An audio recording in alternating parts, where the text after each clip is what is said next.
C'est dans la nature humaine d'être intrigué par un mystère fascinant. Et il y a de nombreux mystères déconcertants qui sont restés sans réponse pendant de nombreuses années.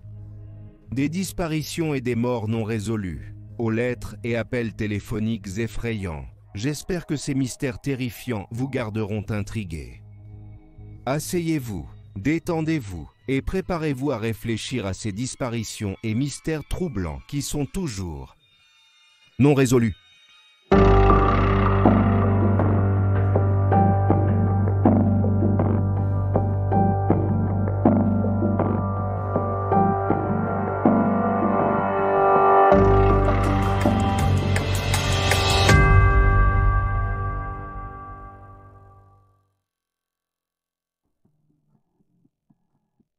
Joshua Maddox. Joshua, 18 ans, était populaire et bien aimé à l'école. Un gars décontracté qui aimait écrire et jouer sa musique. Il aimait aussi faire de la randonnée autour de la région de Woodland Park, au Colorado, où il vivait. Le 8 mai 2008, Joshua a dit au revoir à sa sœur, Kate, et est parti pour une promenade. Il n'est jamais revenu. Des semaines, des mois et des années ont passé. Mais il n'y avait toujours aucun signe de Joshua. Sa famille espérait qu'il était parti pour commencer une nouvelle vie quelque part et qu'il finirait par reprendre contact. En août 2015, un constructeur local nommé Chuck Murphy démolissait son ancienne cabane en bois. Elle n'avait pas été utilisée depuis plus de 10 ans. La cabane était entourée de grands pins sur un grand terrain et était devenue délabrée. Chuck a décidé de démolir le bâtiment car le terrain avait été vendu à un promoteur immobilier. Jusqu'en 2005, le frère de Chuck vivait dans la cabane, mais maintenant elle était utilisée pour le stockage. La démolition a commencé, et en atteignant la cheminée interne, une découverte horrifiante a été faite. Des restes humains ont été trouvés dans la cavité de la cheminée. Le corps masculin était en position fétale, avec ses jambes au-dessus de sa tête. Chuck a informé la police et le médecin légiste a pu utiliser les dossiers dentaires pour identifier le corps de Joshua Maddox. Malheureusement, la cabine n'était qu'à 1 mile de la maison de Joshua. Mais en raison de son emplacement, on pensait que personne n'aurait entendu les éventuels appels à l'aide de Joshua. Et malheureusement, bien que la cabine ne soit qu'à quelques pâtés de maison de la maison des Maddox, elle n'avait jamais été fouillée. Chuck était catégorique lors de ses quelques visites à la cabine. Il n'avait jamais remarqué rien d'inhabituel, sauf une odeur étrange qu'il avait naturellement attribuée à des animaux. L'autopsie a été réalisée par Al Bourne, médecin légiste. Il n'a trouvé aucune trace de drogue ou d'alcool dans le corps de Joshua, et il n'y avait aucun signe de traumatisme non plus. Bourne a dit que c'était très déroutant. Il a continué, ce n'était pas une mort instantanée. La manière dont il est mort n'est qu'une question de spéculation. Mais nous savons qu'il n'est pas mort de faim, car cela prend plusieurs semaines. Il y a donc la déshydratation, qui peut prendre seulement quelques jours, et l'hypothermie, qui pourrait prendre 1 jour ou 2. Nous n'avons aucune preuve pour dire lequel est arrivé en premier, car il n'a pas pu trouver une cause réelle de la mort. Bourne a rendu un verdict de mort accidentelle, et a déclaré que Joshua avait probablement descendu la cheminée pour entrer dans la cabine et s'était coincé. Comme les températures étaient en dessous de 0 à ce moment-là, il pensait qu'une fois coincé dans la cheminée, Joshua serait mort assez rapidement d'hypothermie. Chuck Murphy a immédiatement remis en question le verdict, affirmant que le grillage avait été incrusté dans les briques en haut de la cheminée pour empêcher les animaux de tomber. D'autres détails ne concordèrent pas non plus. En raison de la position du corps de Joshua, il aurait dû descendre la cheminée la tête la première. Un comptoir de petit déjeuner avait été traîné devant la cheminée par une personne inconnue. Et bien sûr, pourquoi Joshua a-t-il été retrouvé dénudé? On les a retrouvés à l'intérieur de la maison, soigneusement pliés, ce qui signifie que Joshua aurait d'une manière ou d'une autre réussi à entrer dans la cabane, à se déshabiller, à plier ses vêtements en une pile soignée, à sortir de nouveau de la cabane, à grimper sur le toit, puis à passer d'une manière ou d'une autre à travers le grillage, et à descendre la cheminée la tête la première. Bien qu'un acte criminel ait été suspecté et qu'un éventuel suspect ait été nommé par plusieurs informateurs, l'affaire reste un mystère et le verdict original du médecin légiste tient toujours. Les disparitions de Hannah Hupp. Hannah Hupp souffrait de la condition syndrome de Jason Bourne, également connue sous le nom de fugue dissociative, qui est un type rare d'amnésie. Cela provoque chez le patient un oubli total de son passé et de qui il est.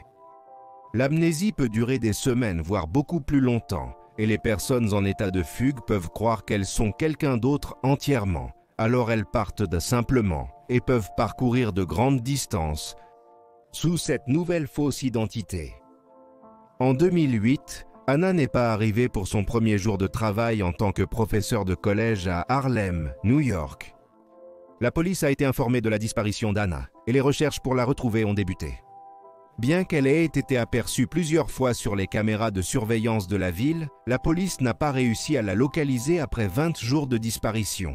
Le 16 septembre, le corps de Hannah a été repéré par le capitaine du ferry de Staten Island.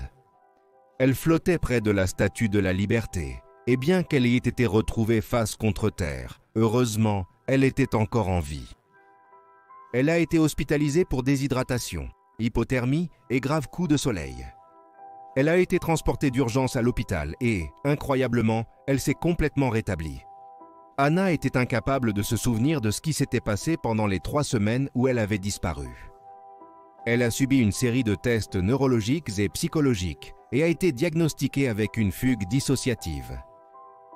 En 2010, Hannah a déménagé de New York à Kensington, Maryland, et a commencé à travailler comme assistante pédagogique. Le matin de son premier jour, sa mère Barbara a reçu un appel de la police. Le sac, le portefeuille et le téléphone mobile de Hannah ont été trouvés sur un chemin en forêt, mais il n'y avait aucun signe de Hannah. Une fois de plus, des affiches ont été placardées et la recherche a débuté. La nuit suivante, à 10h30 du soir, Barbara a reçu un appel d'un numéro inconnu. C'était Hannah. Elle s'était retrouvée à plus d'1 heure de marche de l'école, près d'un ruisseau boueux. Elle est retournée vers sa maison et a emprunté un téléphone à la première personne qu'elle a vue. Encore une fois, elle ne se souvenait pas comment elle était arrivée là. Il y avait des liens entre les 2 disparitions. Ils s'étaient tous 2 produits au début de l'année scolaire, et lors des 2 incidents, elle avait été attirée vers l'eau, où elle avait ensuite pris conscience de qui elle était. En 2017, Hannah a déménagé aux Îles Vierges, où elle a obtenu un emploi d'assistante pédagogique avec des enfants d'âge préscolaire à Saint-Thomas. Elle adorait vivre à l'est de l'île et l'appelait son paradis. L'ouragan Irma frapperait l'île le 6 septembre. Hannah était en sécurité, bien que l'île ait été dévastée. Une semaine plus tard, Hannah a dit au revoir à sa colocataire et est partie pour le travail, mais n'est jamais arrivée. C'était à peu près à la même période de l'année que ses précédents épisodes d'amnésie. Une fois de plus, une recherche pour Hannah a commencé. Dans un petit bar sur la plage de Saphir, des amis ont trouvé sa robe, ses sandales et ses clés de voiture. Sa voiture a été trouvée à proximité contenant son passeport, son sac, son portefeuille et son téléphone. Après seulement 3 jours, les recherches ont dû être temporairement interrompues lorsqu'un second ouragan a frappé l'île. Cette fois, c'était l'ouragan Maria.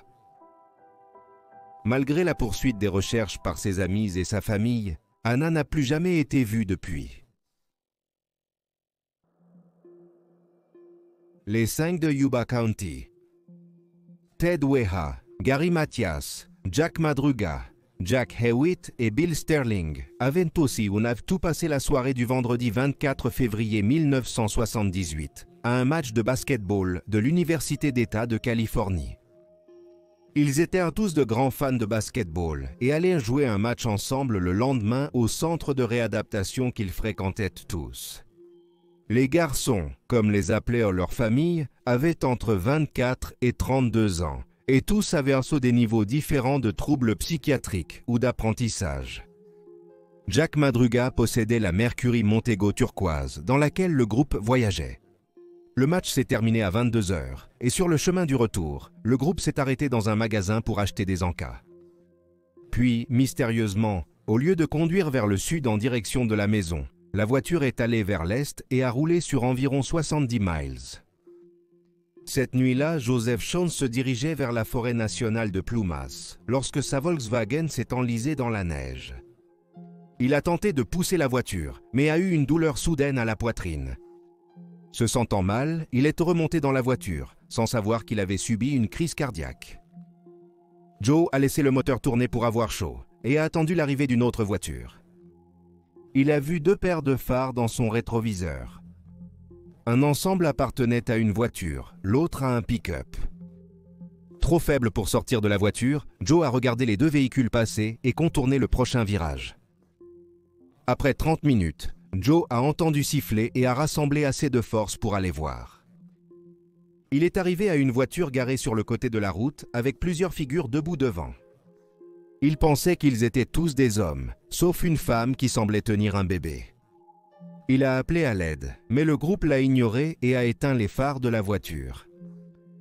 Contrarié, Joe est retourné à sa voiture, où il a vu la lumière de plusieurs torches se déplacer dans la forêt. Une fois de plus, il a appelé à l'aide, mais au même moment, toutes les lumières se sont éteintes.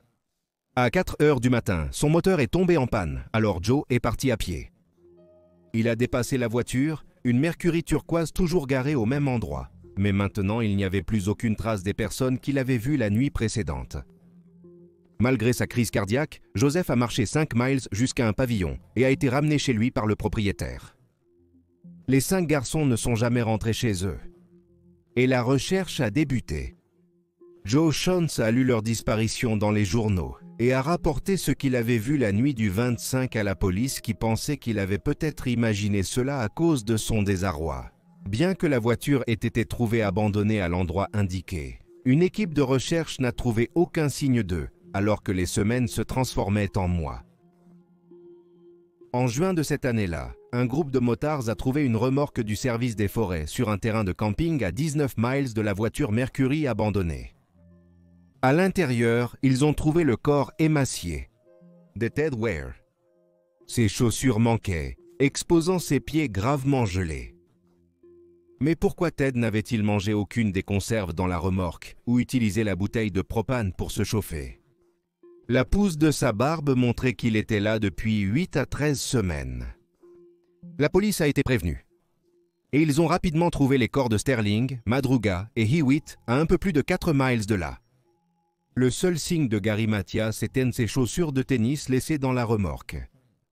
Il semblait qu'il les avait échangées contre les chaussures en cuir de Ted.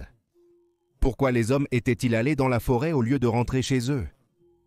Ont-ils trébuché sur la remorque par accident ou ont-ils été conduits là-bas? Qui était la femme et l'enfant que Joe avait vus? Et surtout, où était Mathias? L'affaire reste à ce jour une mystère. Le guetteur de Westfield.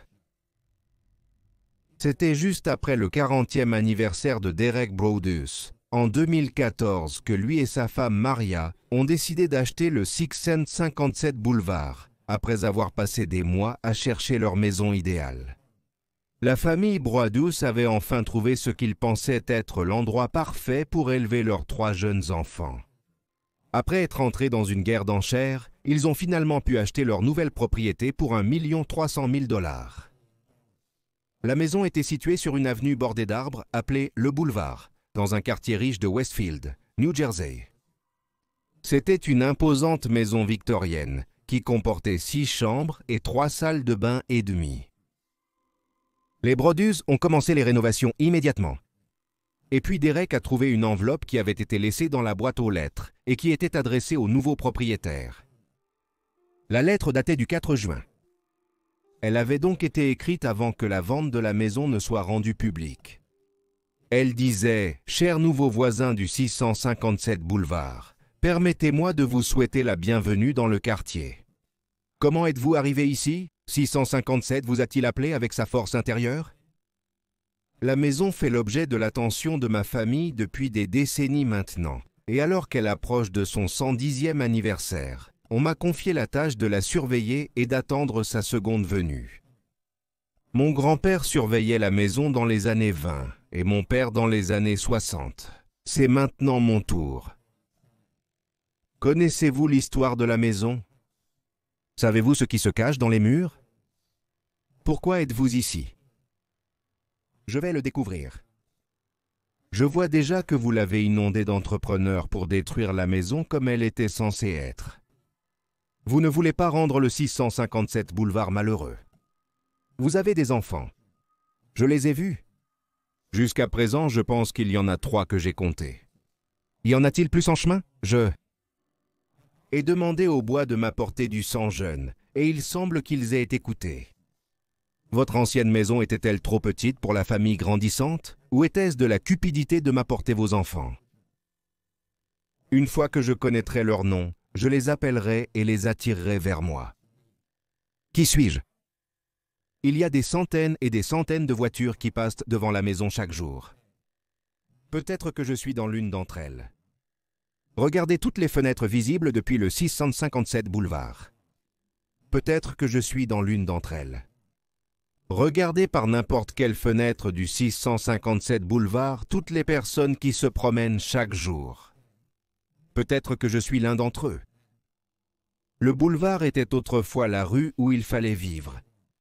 Vous aviez réussi si vous viviez sur le boulevard. Bienvenue, mes amis. Bienvenue. C'était signé Le Veilleur. Derek a signalé la lettre à la police de Westfield. Les Brodus étaient compréhensiblement terrifiés. Et lorsqu'ils étaient trop effrayés pour emménager dans la propriété, ils ont reçu une autre lettre qui disait « 657 boulevard, a hâte que vous emménagiez. Cela fait des années et des années que le jeune sang de la maison règne dans les couloirs. L'eau.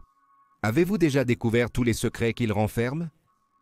Les jeunes vont-ils jouer dans le sous-sol ou ont-ils trop peur d'y descendre seuls?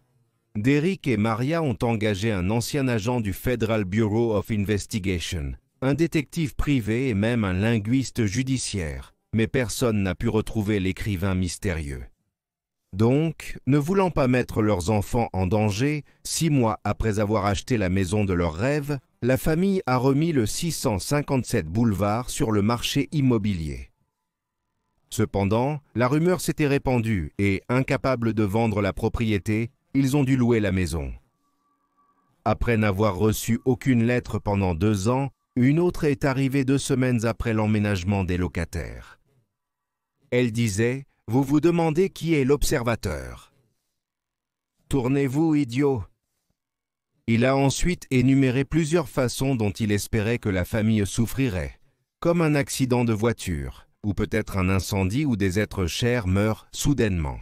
Il a continué à dire « Vous êtes méprisés par la maison, et le veilleur a gagné. » Et maintenant, vous avez les faits, 4 mystères troublants qui restent non résolus. Veuillez laisser vos propres théories et spéculations dans les commentaires ci-dessous.